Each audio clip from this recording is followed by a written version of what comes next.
வணக்கம். Doctor Ramanathan Archana from Yazhpanam. நான் இப்போ தான் கொழும்புலேருந்து வந்தோன்றிருக்கேன்.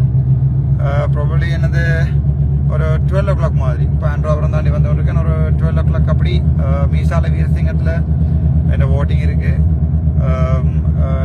உண்மையாகவே நான் சரியான சந்தோஷப்படுறேன்.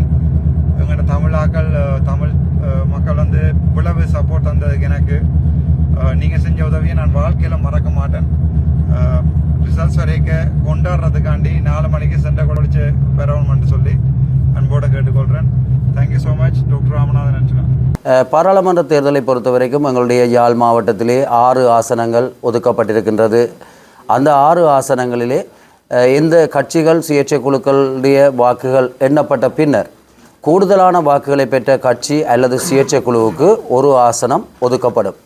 அவ்வாறு ஒதுக்கப்பட்ட பின்னர் எஞ்சி இருக்கின்ற 5 ஆசனங்கள் ஏனைய கட்சிகள் சுயேட்சை குழுக்களிடையே பகிரப்படும். அவ்வாறு பகிரப்படும் பொழுது யாழ் தேர்தல் மாவட்டத்திலே அளிக்கப்பட்ட மொத்த செல்லுபடியான வாக்குகளில் 5% விட குறைவான வாக்குகளை பெற்ற கட்சிகள் சுயேட்சை குழுக்கள் நீக்கப்பட்டு ஏனைய கட்சிகளும் சுயேட்சை குழுக்களும் பெற்றுக்கொண்ட வாக்குகளின் எண்ணிக்கையின் அடிப்படையிலே விகிதாசார ரீதியாக அந்த 5 ஆசனங்களும் கட்சிகளிடையே மற்றும் சுயேட்சை குழுக்களிடையே பங்கீடு செய்யப்படும்.